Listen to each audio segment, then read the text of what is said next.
Hello everyone, have a good day.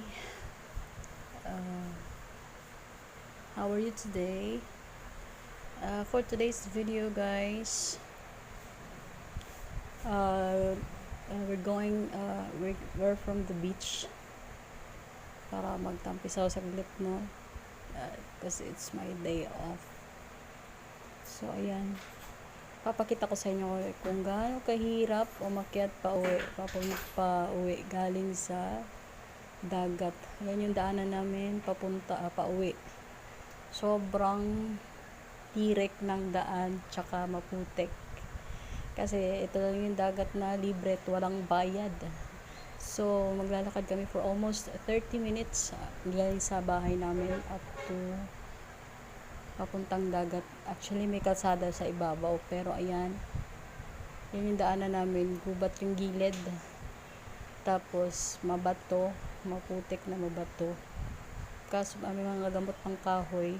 Ayan, nakikita nyo. Sobrang tirik ng daan. Kahit mapapahingal ka, at least exercise din naman sa katawan. Tapos, yung galing ka pagod ka sa kakalamoy, tapos pauwi, plus pagod, doble yung pagod mo. O, yun. Ganyan kalayo aakyatin namin, ha. Hihingal at hihingal ka talaga pauwi.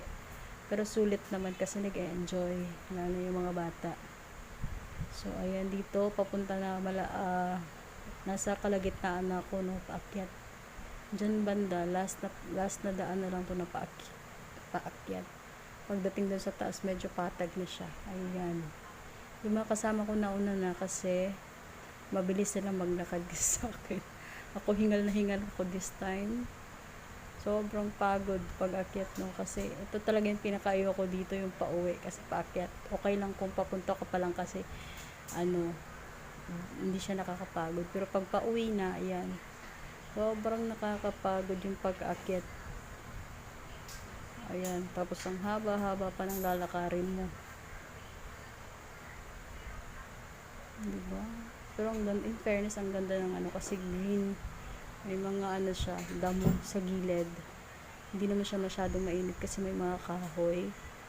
Kaya kahit tirik na tirik yung araw, di ka maiinitan sa paglalakad. Ayan. Actually, dyan dumadaan yung mga mangingisda sa amin. Kasi andun sa baba yung mga bangka nila nakalagay. Tapos, dito sila dumadaan. In fairness, nasipin nyo, umaga hanggang hapon, dito sila dumadaan. Sanay na talaga sila, di sila napapagod.